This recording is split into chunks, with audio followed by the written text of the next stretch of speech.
Yo, yo, yo, what's up, everybody? Welcome back to the greatest show on earth, the Millionaire Mindsets Podcast. I am your host, Xavier, and today I got another live, dope episode for y'all. But before we get into it, I want y'all to like, subscribe, leave that 5-star rating and review. Do all those things. We're trying to run those numbers up, y'all. So if y'all could do that, I would greatly appreciate it. And today I got like I said, I got a dope guest, man. His name is Eugene, fresh out of Tampa. I'm glad to have him here to get done. What's good, bro? Welcome to the show. What's good? Appreciate to be here. Yeah, man, I'm glad to have you here. So just getting right into it, man. So let the people know who you is. Just give a good brief background on yourself, just for the people that may have been stuck under a rock first time seeing you. Yeah, 100%, man. So my name is Eugene. I've been an entrepreneur well over 10 years. I'm actually here from Florida, Tampa, Florida. I've been in the financial services industry business and the car business, and then we transitioned to doing short-term rental and Airbnb. Been doing that for a couple of years, and it's building and expanding that business, and it's taking things to the next level. Okay. Okay. Airbnb. So how long you been doing that? Yeah, 3 years. 3 years. Yeah. Dang. So that industry, because that's first of all, how? Because I'm been seeing you on the gram. You've been going crazy, you steadily getting something new. So how has that process been work? Because I know a lot of people, they was getting scared, especially after COVID and things like that. So how has it been with you? Yeah, it's been pretty good, and it's actually a good time when people kind of retreat and get scared, because guess what? More opportunity. Really? For me, you know what I'm saying? Because there's so many deals out there, and you got people that's backing off. And it's still more profit for me to go out there and make. So that's why I'm always on the grind, adding new units to the portfolio. So it's actually a good time to get into it. Actually, especially since after COVID, it been a peak because people been on lockdown in 2020, so they couldn't travel. Right. And then once things opened up, everybody and their mom wanted to travel. You know what I'm saying? That's facts. So it been real profitable ever since, after COVID. Talk about this though. Why is the Airbnb route? Because some people might hear this. This may be their first time just getting Airbnb to get in real estate. Why is that route so-called better, you think, than just traditionally going to buy and fix and flip and all that stuff? Yeah. That's a great question. So I wouldn't necessarily say it's better, but different. I think it's different, but also easy for people to get into and don't got a lot of capital. You know what I'm saying? Because let's say someone I want to get into traditional real estate, they may not have, $10,000 to maybe $50,000 to put down on the house. You know what I'm saying? Or to buy an investment. But when you look at Airbnb, you have a way you could get into rental arbitrage where you don't have to own the property. You know what I'm saying? So now people that have no money at all, you know what I'm saying, they can probably leverage their credit, or they could, do rental arbitrage, rent somebody else's property, and then put it on Airbnb and make money. So technically you're getting into real estate without having to buy no property at all. And you still get to make the same cash flow, even more sometimes. And when you go this route and you trying to get into Airbnb, this will always pop up in my head, and I heard other people say something similar. Like, if there's something you want to do, when you go into a building, are you talking and you going into the leasing office and say, I want to Airbnb it, or are you just not saying anything? Like, how does that work? No. So that's the wrong thing to do. You know what I'm saying? Number one, what I tell people, you want to present yourself as a business. So you want to make sure you have your LLC, your EIN number, DUNS number, build up, business credit, and then you approach the apartment complex. You know what I'm saying? If you want to go that route, and let them know you're looking to do short-term rental or corporate leasing. You know what I'm saying? And that where you coming to them as a business. Because sometimes when you say Airbnb, it's like a red flag. Right. Because first thing in their mind is like, hold on, you trying to do parties over here and things like that. But when you explain the business model, hey, look, I'm a business, I do short-term rental, and I use third-party marketing like Airbnb and Verbo. But first, I'm a short-term rental company. You know what I'm saying? Now they're more likely to listen to your approach and allow you to do short-term rental and Airbnb in that location. So I tell people, go out there, make sure you get your LLC, your EIN number, build your business credit, and then start looking for apartments. I was gonna say, how do you find the apartments that allow that? Oh yeah. So it's a lot that do it. And very first thing, I tell people to use is Zillow, apartments.com. You can look for rentals. But when you're looking for rentals, you want to have a strategy. So what I do is I approach an apartment complex knowing that they may have a low occupancy rate. You know what I'm saying? Meaning that they're not fully occupied. For example, Let's say it's a 200 unit apartment, and that apartment is only occupied 150, and then the other 50 is not occupied yet. That means they need that other 50 occupied. Right. So the way that you determine if they need occupancy, you're going to see specials, 1 month free special, 2 month free special. You know what I'm saying? They're going to offer special to fill up the rooms. So what I do is I approach them, and if they have a special, obviously looking for someone to take a unit. So they're going to be more likely to allow you to do short-term rental on Airbnb so they can fill up the occupancy rate. Damn. So that's a strategy I use. I look for apartments that have specials going on, because guess what? They need us because we help them make money. Right. It's a win-win situation. That's facts. Yeah. So is you doing it everywhere, or you just doing it in Florida? All of ours are in Florida. Okay. All of ours are in Florida. So we got in Tampa, Orlando, and then Fort Lauderdale, South Florida. How do you manage all those? Because Tampa and Orlando and Miami, that's good distance. Oh yeah. So great question. So what we do, you want to have systems. You know what I'm saying? When I first got into it, we didn't have a system to place. So then we started thinking, okay, how can we do it and build a system and strategy where I don't have to work with us all the time? Like I'm here right now in Texas, but guess what? My business is still operating without me. Without you. You know what I'm saying? So we create systems, so we have automations. And the way that you do that is you get tools such as like a channel manager that'll send automated messages to your guests. And I manage all of your units. And then you could go out there and also get a handyman team. So that way, if anything breaks, they could take care of your unit for you, get a cleaning team. And the other thing that we do as well, too, is we have like a pricing tool that'll do the pricing by itself. So when you look at hotels, the price always fluctuate based on demand. And you could use a tool such as Price Labs or Beyond Pricing, where it does the pricing strategy for you so you can maximize your profits. So we have like systems that we set up. And then another strategy that we use is setting up a virtual desk with a VA. So a virtual assistant, they'll take care of all the questions, the requests. So that way we're not always needed. We're just managing it. We're not always working in the business, we're working on it. Man, you going in, man. I got so many questions about this because this at one point, this is something I was thinking about doing. And one of the questions I want to ask you is, so when you get a unit, are you going to like buy furniture? Because that seems like that's a expensive business model if you like always got to buy furniture for a new spot. Like how do that work? Yeah. So great question. So the approach that we take is we leverage OPM. You know what I'm saying? So we're going to leverage business credit to be able to go out there and get furniture. You know what I'm saying? So we don't have to come out of pocket. And what I tell like my mentees, what I tell people that are looking to get into it, if you don't have a lot of capital, that's okay. You can leverage business credit. And then you have furniture stores such as Wayfair, IKEA. They have business line of credit where you could purchase furniture all on your business side, business credit, and you can furnish your unit. So all you're doing is leveraging the bank money to be able to go out and get your business off the ground. And what I tell people like this, think about it, because most people think, you know what, if I save all my money, I put it into the bank, I'm going to make money. You ain't making no money. The bank's making all that money, because think about it. You put all your money into the savings account, they only give you 0.001% of your money, right? Yep. But guess what they're doing? They take your money, they invest it, they can make anywhere from 15 to 19% of your money. But I always ask people, do you think it's fair that the bank could do that and you only get 1%? You know what I'm saying? What do you think? I wouldn't. It's definitely a finesse. Yeah. But if you don't know better. Yeah, you don't know no better. You're right. You don't know better. So I think it's fair. I was about to say, I think it's fair. I think it's fair. And most people are like, what you mean, Eugene, you think it's fair? I think it's fair because guess what? We could run the same play. Exactly. We could borrow their money, invest it, right. Pay them back and keep the profit. You're right. So we got to understand, we got to put ourselves into the banking mindset, leveraging their money, because they're using our money to make more money, but we was taught the wrong thing. We was taught to save our way to wealth, and you can't do that. I never met a person that saved their way to wealth. You got to know how to invest, but better yet, invest somebody else's money, right? You don't take all the risk. Invest somebody else's money. You make the profit and keep the difference. And you pay them back and you keep the difference. So that's what we do when we're getting our furniture. We're going to leverage credit to get the furniture, get it set up, and then all of our booking is going to pay back the bank and we keep the difference of the profit. So technically, the guest is covering all the costs. Damn. All we're doing is setting up the play, making a profit, and that's it. So that's all we're doing. That's crazy. And then what I also do is I look for private landlords because they need us as well, too. You know what I'm saying? Oh, so you do Airbnbs with them both too? Okay. So we have some houses and then we have some apartments, so we do both. That's dope, bro. We do both. And, I want you to think about people that have, properties, they have tenants, and sometimes they're tired of that regular tenant because they always got to evict them or replace them once they leave out. Yeah. They got to refix their property if they damage your property. But you have a business that's taking over your property for you. You don't have to worry about them damaging it because we're using it for business. We want to make sure it's maintained. So most landlords sometimes, once they hear our business model, they're going to be more open to renting to us. They know what? Well, absolutely. I know you're going to pay me rent on time and my property's going to be maintained. So we use the same approach. We reach out to private landlords. We leverage Zillow, or we leverage a real estate agent that reach out to the private landlord for us. We let them know, hey, this is our model. We do short-term rental. We house people that's traveling, and we're going to maintain your property. We got insurance. You know what I'm saying? You're going to get your rent on time. And most of them are open to it. And that's something that we do because property owners, private landlords, they just want to get their money. They want to get their bread. That's it, get their money. Mm-hmm. We make our money. The guest is happy. They got a nice experience because they don't want to be at a hotel sometimes. Facts. And now they could go out there and make things happen.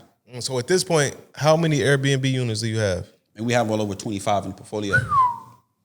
Damn. And how long did it take you to acquire 25? I want to say it took a couple years. You know what I'm saying? It took a couple years. When I first got into it, I was thinking about how can I invest my money and make it a quick return. You know what I'm saying? So, me and my wife, we owned a traditional real estate property. So we owned like a duplex. Right. And was getting rent every month, once a month, by the 5th of the month. Yep. And the profit was okay. I love owning property. So I tell people do both. But, we get quicker. Yeah, it's quick. With Airbnb, it's quicker. So I was thinking, because every time around January through April, we make a lot of money. And I'm like, what can we put our money into? It can make quick return. If I buy another duplex, it may take me a long time to recoup all of my money. So I said, you know what? Let me learn about this industry, learn about the game of Airbnb, because I thought you always had to buy a property to do Airbnb. Exactly. Once I found out about rental arbitrage, I said, okay, let's run the play, and we did it. But when we got our first location, I was just looking to get one unit. There's one unit. When I went to apartment complex, that apartment complex needed to increase the occupancy rate. So when I went to go do a tour, I liked it. I said, hey, look, I want to run the play. Can I do short-term rentals? They said, yeah, you can do it. I did the tour. I said, okay, I want it. I want to, take the unit. They was like, well, how many units do you want? I'm like, how many units can I get? And then he was like, well, you could get 3. I showed him, my bank. He's like, hey, you make sure you can afford it. I showed him my bank statements. He let me get 3 units at that time. And what we did, we reinvested the money. So when we made that profit, you put the money back into the business. Yep. You know what I'm saying? And that's how we was able to grow so fast. So we literally got the first unit set up. Within 3 days later, we got a booking for 2 months. So that was like I want to say $7,000-$8,000 payout. Right there. $7,000-$8,000 payout off that one unit. So we took the money, we put it back into the business to another location. And that's what we kept doing and rolling it back into the business till we built up a portfolio to where it's at. And that's what most people sometimes don't understand. When you have a business, you got to know how to be disciplined. Just because you see the money doesn't mean you can touch it yet, because guess what? It's not yours yet. You still got to pay IRS. You still got business expenses. It ain't your money yet. You're right, bro. You're right. And that's what a lot of people mess up at. So I understood that. Like, you know what? Well, let me put the money back into business to grow the business. So that's how we was able to grow it really fast. Just putting it back into the business, roll into it, and let it grow. Man, you dropping some heavy gems, bro. Because like I said, this is an industry that's very sought after. But with that being said, let me ask you this: so somebody watching this, listening, how much money do they realistically need if they want to get into this industry? Yeah, I would say anywhere from $5,000 to $8,000. Okay, to get your first unit, because you got to probably pay the first month. You got expenses, right? You got business costs of doing business. So first month rent that you have to pay, maybe a small security deposit, and then furnishing the unit. So let's say it's a 1-bedroom. Typical on average for a 1-bedroom be anywhere from $1,500 to $2,000. Security deposit if it's an apartment, usually from $300 to $600, and then furnishing it. It may cost you from $2,000 to $3,000 furnishing to the unit. Yep. They get everything set up, get professional photos, and you list it on Airbnb and get everything going. So I'll say realistically about $5,000 to $6,000, $7,000 to get your first unit up and rolling. But you can eliminate that cost in 2 ways. Okay. Number one, leveraging credit to cover the cost. But the other thing I tell people, well, let's say your credit's not in order, right? You got bad credit, you made some mistakes, you got the credit in order, but you still want to get into the game. What I show people is you could co-host a unit. What's that? So basically, someone to have an Airbnb property, they don't want to manage it, you can manage it for them and charge a percentage. So kind of like a property management company. Right. But you could do it with Airbnb. Most people don't know about that. I didn't know that. You know what I'm saying? And the way you can find them is, I always tell my mentees, or I tell people, you could go to a site called cohostmarket.com. And it's going to give you a list of Airbnb properties that people want somebody else to manage it. What? Yeah. So now, let's say someone got no money. They don't got no money. They can manage somebody else's property, charge them 10% of the revenue. They bring it in. And there's a lot of Airbnbs that's making good money. Yeah. So let's say a property is bringing in $4,000 a month. You charge 10%. That's $400. You don't have to spend no money out your pocket. All you're doing is sending messages to guests. You sending messages to the cleaning team to clean the property. And that's pretty much it. And you're collecting your 10% for the month just for managing it. But let's say you get 5 of those that you're managing. That's an extra $2,000 passive you making a month without using none of your own money to get a property. It's not your property at all. All you're doing is co-hosting it. And then what I even tell people, you can have it on autopilot as well too. How? Get a virtual assistant. You know what I'm saying? Get a VA. Right. You pay them about $4 or $5 an hour. You know what I'm saying? They manage everything and you collecting profit monthly. You stack up, go out and get your own Airbnb. So technically, you're not using no money to get into it with that strategy. Damn. Yeah, you just dropped some game, bro. That's it. I never heard of that before. Yeah. Yeah, I ain't never heard of that. So I'm trying to think of a way to ask this, because man, that mindset, people always want to know about the bread. If you mind sharing, what's been your highest grossing month doing Airbnbs? I can't tell all that. But my highest month, honestly, I seen it and it been like this consistently now, was like revenue growing wise, it was like 80 to like 90,000 that it grew. That's good money, and bro. we first hit that, and I say we because me and my wife do the business together. Yeah, right. We did that last year. I want to say last year, August. We was able to scale it doing that last year, August.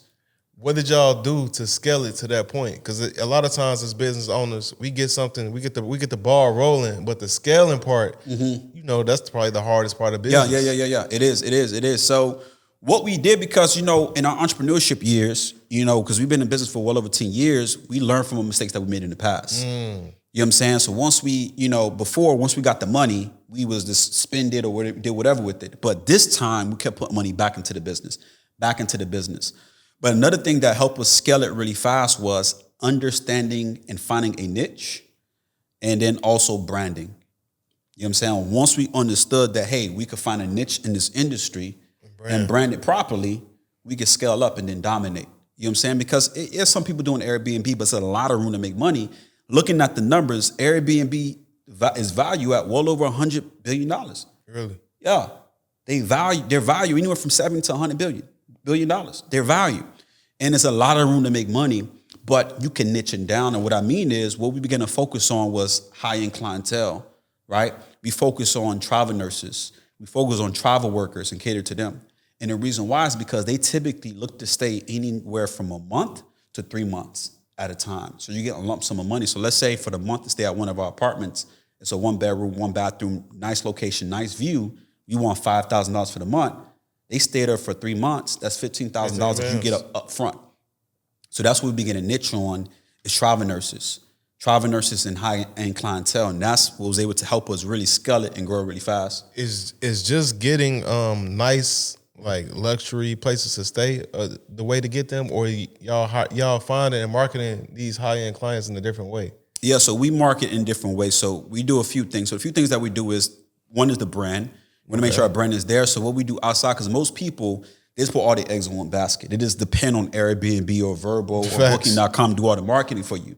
You got to understand, you want to leverage it to do the marketing, but you also want to put your own brand behind it. So we set up a website. So we have our own direct booking website where clientele could book through us. That's fire. Right? So now we cut out the middleman. But the other thing that we do is we target them. It's just like you fishing. You want a particular fish, you got to put a different type of bait on the hook. You know what I'm saying? You can't put the same bait for every fish if you're going fishing, right? So what we do is we market in different areas. So we make sure we put our location. If we're looking for a location, we're looking near a hospital or near downtown in the area. So now we're going to attract that travel nurse that want to work at a Tampa General Hospital, that want to work at a hospital but don't want to be at a hotel, because they typically get a stipend. So we put it at a different location. And then what we also do is we also have our VA assistant reach out to local hospitals, local urgent cares, and we ask them, hey, do you have a vendor list that we could get on, right? And if you ever need housing for any, like, travel nurse or anything like that, can we be one of the point of contact? So that's one thing that we do. And then when we get a travel nurse, we build that rapport with them. They know our direct booking website, so anytime they want to come back, we're the first person they think about. So we get repeat clients doing that as well too. What's the biggest lesson you learned from doing Airbnbs the time you've been doing it? Like an L you took that you learned about it helped? Yeah. I want to say the biggest L, one of the biggest, I want to say like an L that I took a learning lesson from it, but lessons you learn from it. You know what I'm saying? So I want to say, like, not understanding how to set up rules. You know what I'm saying? Like with the people that's visiting. The people that's visiting. Ask you about that, you know what I'm saying? Not setting the Yeah. rules and putting the rules in the description. So we didn't put no policy into place. So like, hey, you know, hey, you can't smoke in the unit. We didn't put no policy for that. Then we have some people smoking in the unit. Then you gotta pay. Then, you know, we didn't put a policy into it. And then we had to get the unit clean and, you know, make sure that it's ready for the next guest that's coming. So what we learned is, like, you know what? Put a policy, hey, we're going to fine you $500 if you smoke in the unit. You know what I'm saying? And now that prevents people that want to smoke, hey, you know what? I'm not going to book that unit. But if I do, let me go outside and find a place somewhere else to do it so I don't smoke in the unit, because what that does is mess up business. Because if the place smells like smoke, maybe the next guest don't want to be there because it smells like smoke. So we took a couple L's losing money because of that. You know what I'm saying? So that's one L that we took. But another thing I learned as well, too, is making sure that we're documenting everything and we're getting pictures. Because another L that I took was a learning lesson. It has some kids break a window. You know what I'm saying? Break a window in one of the units, right? The kids broke a window. It was actually one of the houses that was renting out. They was doing something, and he shattered one of the windows. You had no policy in place at the time? We didn't have no policy in place, but luckily what we was able to do is they had insurance and was able to put a claim on their insurance and get reimbursed for the damages. You know what I'm saying, for the unit. So what I always tell people is make sure, that you're taking pictures before pictures. If they damage it, you take after pictures, you get an estimate how much it costs. So that way you can put a claim in if it's booked on Airbnb or Vrbo. But if you're going to do direct booking, you also want to get short-term rental insurance as well too. Okay. So you can use an insurance company called Proper Insurance. So let's say you're booking off of Airbnb and Vrbo, you could still insure they stay. If they do damage your property, you could put a claim in and you covered.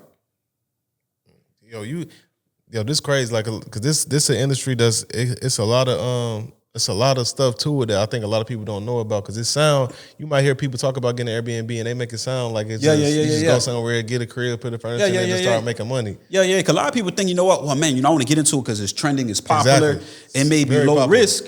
Everything have risk. It's risk in the business, but you got to understand the risk. It's not a high risk, but it got risk. Most people think, there's no risk. Let me get into it. It's trending, and I'm gonna see if I can win. But you got to understand it has risk. And most people, they want a quick come up. Yep.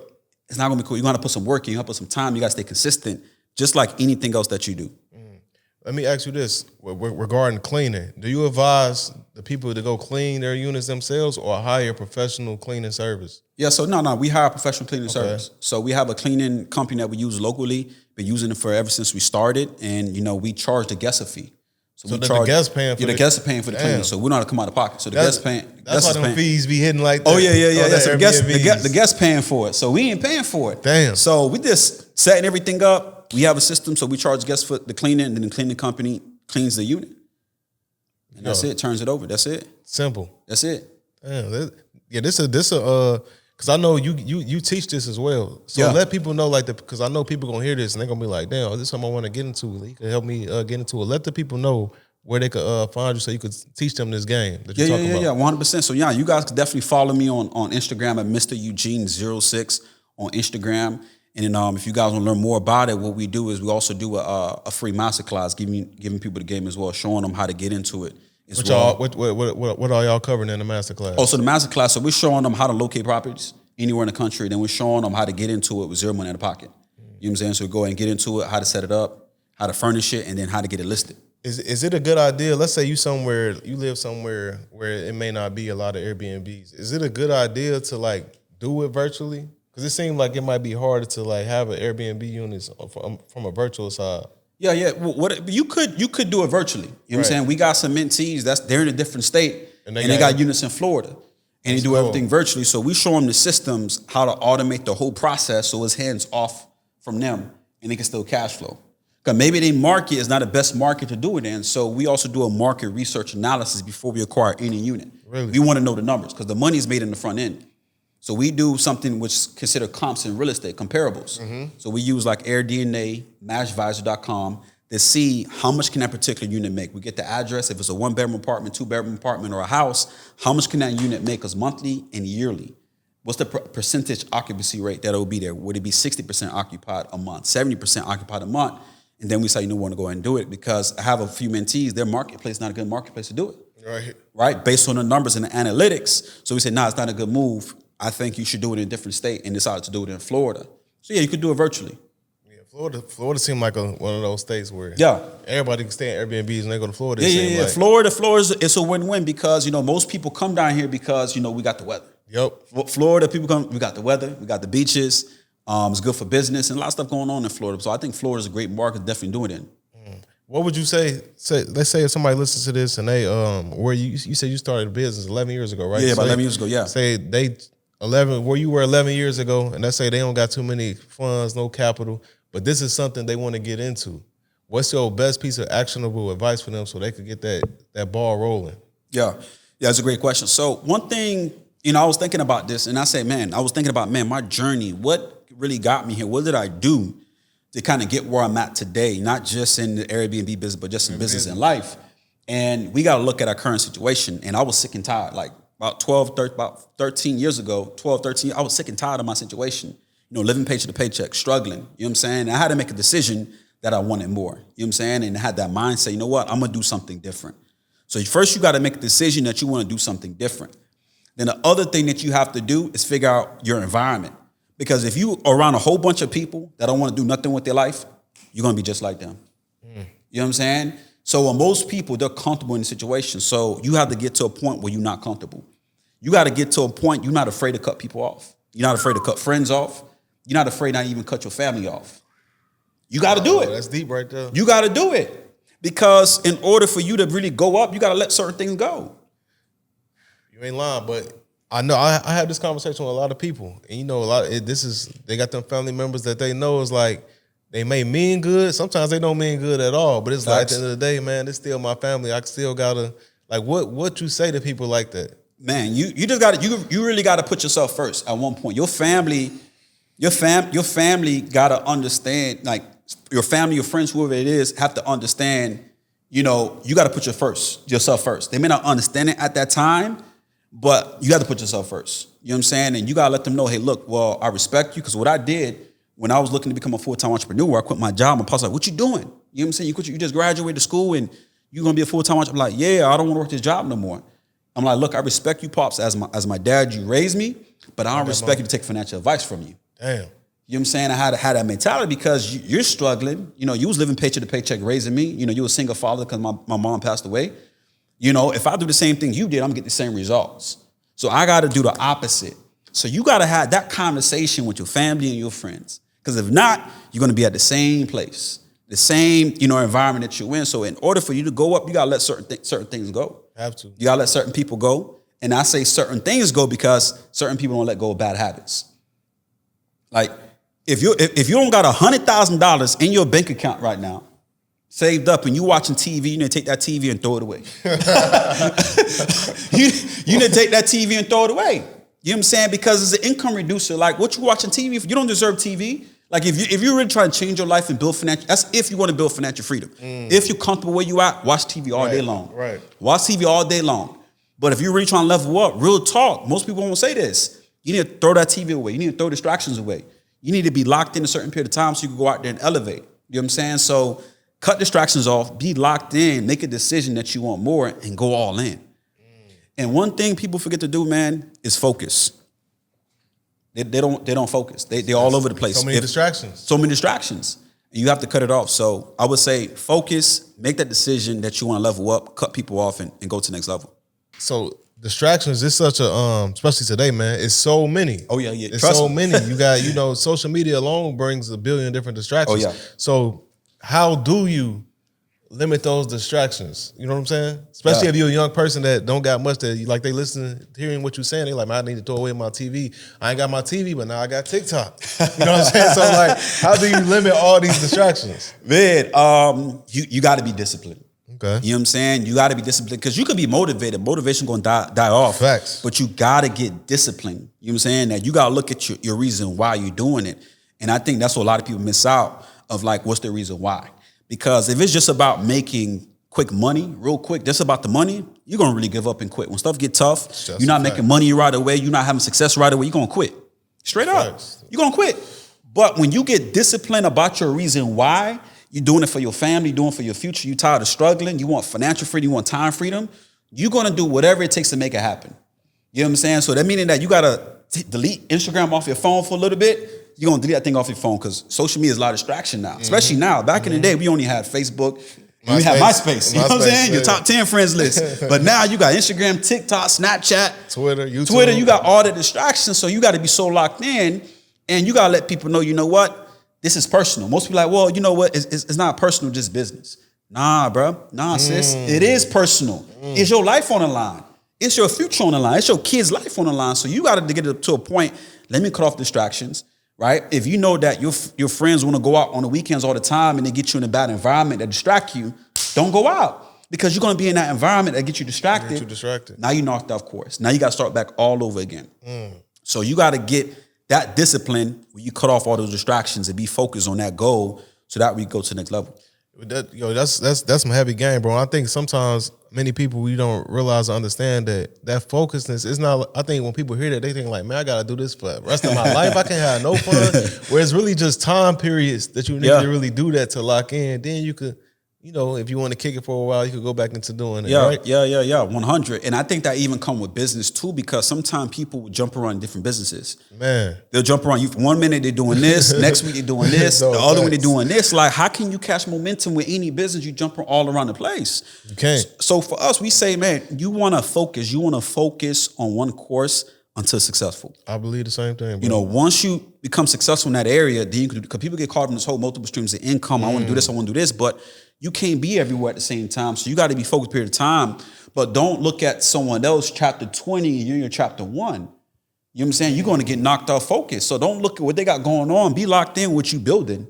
It's going to take time. It's not going to be overnight. It's going to be overnights building what you got going on. That's real. That's real. You can't build multiple strings of income if you ain't got no money. Nah, facts. And to get the money, you have to prioritize one thing in the beginning. That's it. Like that's really that simple. But at the end of the day, like you said, the internet, you hear somebody say, you can make $1 million doing this, make $1 million. They got the shoddy syndrome. They everywhere. People get everywhere. So you got to get to a point where you focus on one thing. You know what I'm saying? You learn it, you become a student to the game. And that's one thing I feel a lot of people don't want to do. They don't want to take the time to learn a skill and really learn it. It takes time to learn. You want to learn something. You know what I'm saying? You want to learn it. You want to master it. That's why I tell people, you want to master it. That's come with mastery. You don't want to just learn it, but you want to master it. So even when it comes to hey, I'm looking to do this business, master that business. You want to look to learn how to do Airbnb, learn how to master it, get some game about it, learn about it, research about it, right? And then that's how you can become successful in one area, and then maybe you could invest into different things. Let me ask you this, because you found your lane, you found your niche with Airbnb. How does someone that don't know their lane, got no niche, how do they recognize it and say, this is it for me? Yeah.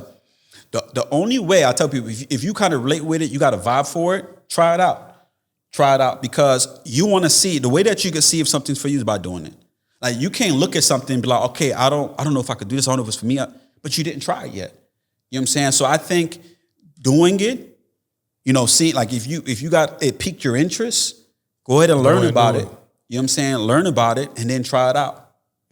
And then try it out. Simple. And try it out. And again, it's not going to be where you're going to become successful in that thing overnight. Stay consistent at it for a period of time. You know what I'm saying? And something that you do, you're not always going to be, I tell people you're not always going to be passionate about it in the beginning. That's what. You're not. You're not. Because again, sometimes it's a grind. You have some ups and downs. I would be lying if I tell people I don't get frustrated sometimes. I don't have issues arise sometimes. That's real life. You're going to have some problems happen. You're going to have some issues happen. But it's about how you handle it. And you're not always going to be motivated in a particular area that you're in, but you got to keep at it. You got to stay consistent. And it's easy to stay consistent, going back to what you talked to in the beginning, once you got that why. Yeah. You know why you doing it. You know what I'm saying? Because like you said, a lot of days you're going to be like, man, I don't feel like doing this. Nah, facts. You're going to have some problems arise. You're going to have some stuff happen.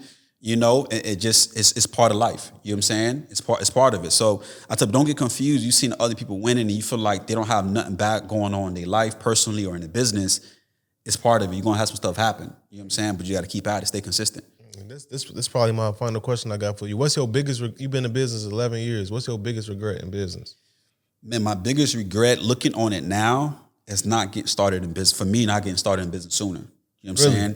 Yeah, because, a lot of times we do certain things for other people. And as we really look at it, we do certain things for other people. Most of the time we're doing certain things to impress other people, right? We want to impress other people, do it for them. We're not really doing it for us.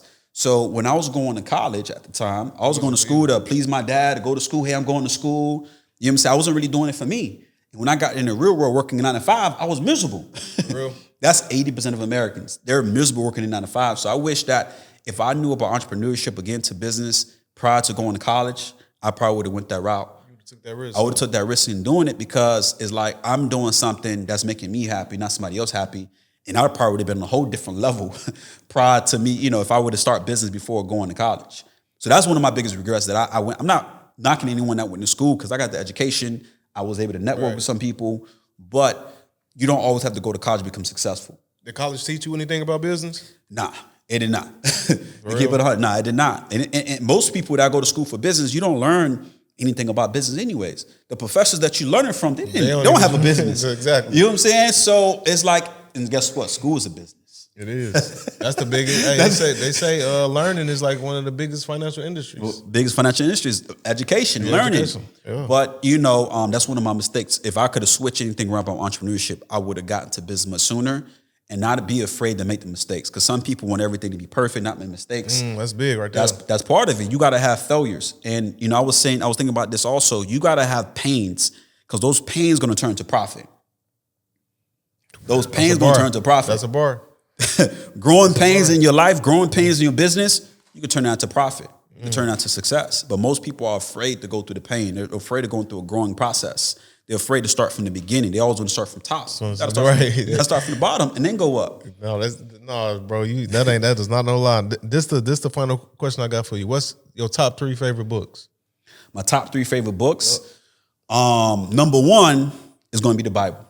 Okay. Number 1 is going to be the Bible, man. I got so much game from the Bible in regards to business, personal game, and then also business gems as well too. Because a lot of wealth is talked about in the Bible. Like God wants us to be wealthy. And most people don't talk about that. They don't talk about it. Yeah. You know what I'm saying? So I'll be like, that's my number 1 book. My second book is going to be Think and Grow Rich. Napoleon Hill. Yeah, Napoleon Hill. Because like most people, they don't understand like you could think wealth. Wealthy people get paid for creativity. You know what I'm saying? The average American middle class or poor people, all they was taught was working 9 to 5. Working. You know what I'm saying? And guess what? The wealthy people, the 1%, they get paid for creativity. You know what I'm saying? They do the less amount of work, but they get the biggest payout. So if you could think wealth, you could create wealth. And that really changed my mindset. So, and then my last book is going to be 10X Rule by Grant Cardone. Okay. You know what I'm saying? Like it really helped me step my game up because you could feel like you're doing something. I'm killing in my business, in my industry. And you get around somebody else that's going 10 times what you're doing. You're like, hold on, I need to tighten what I got going up. So it did that for me when I thought I was really doing something in business. And someone put me on to the audiobook in a book, and I listened to it. I said, man, I'm not doing nothing. Like, because sometimes we let our ego get in the way. Like, yeah, I'm killing it in business. I'm the best. No facts. You know what I'm saying? And I listened to that book. I'm like, man, I'm slacking. I need to 10X everything I'm doing, 1,000X. And after listening to that book, I was able to double my revenue that year in 2016 when I listened to it. Yeah. That's amazing, bro. Yeah. Speaking of Grant Cardone, I got to ask. Yeah. What did you think about his comments that happened recently? The comment, I'm going to be honest with you, man. Like, I'm like, because I followed Grant Cardone for a minute. He I ain't going to lie, he kind of made me step my game up because one of my businesses, I was making, I think it was, we did about maybe 200,000 in revenue. After listening to the 10X rule, listen to him, I was able to turn that 200K in revenue, my first business, to $1 million in revenue. Because I was able to 10X, not just my business, my thinking, my personal life, being fit, my mindset, and I was able to turn it into $1 million in revenue. So I followed him for a minute because it helped me and grow my business and grow me as a person. But for me, I don't think he had bad intentions, but it's like, you gotta know, hey, certain things that you shouldn't say. That's kind of my take on it. Like certain things that you can't say. You know what I'm saying? Because one, it may not be your place to say it. Yeah. And you got to be cautious of what you say. Vocabulary is everything. It's everything. And I don't think he's a bad person. You know what I'm saying? Like, I don't think he's a bad person. I don't think he meant it in that way, but he probably wasn't thinking. It's like, hey, let me say X, Y, and Z. And it's like, you got to understand, and it goes both ways. Like, yes, you get to a certain level, you could maybe do certain things, say certain things, but also you can't do certain things and say certain things because you got a limelight. People's watching you. You know what I'm saying? Like, everybody's watching everything you do. Look at, these NFL players or sport players. They make one little mistake, it's over. So you got to be kind of cautious of what you say and how you move. So that's my take on it. Like, he should have been more cautious his vocabulary and what he was saying at the time. But I don't think he had bad intentions. But you just got to be cautious. Certain things you can't really say. No, that's definitely facts. The higher levels you hit, you gotta watch your mouth. Yeah, for sure. And before we wrap up, man, I just want to say, man, I definitely appreciate you taking the time to come out and get this on. This was fire, bro. You gave 100. A lot of game. And let the people know where they can find you, follow you, become a student of yours, everything. Yeah. So for sure. So if you guys want to tap in with me, you can follow me on Instagram at Mr. Eugene06. You can follow me on Facebook, EugeneFanfan.com. And we do a free masterclass once a week, giving you guys game on how to get started in Airbnb, zero money out of pocket, and really take things to the next level in your life financially, and also gain that time freedom.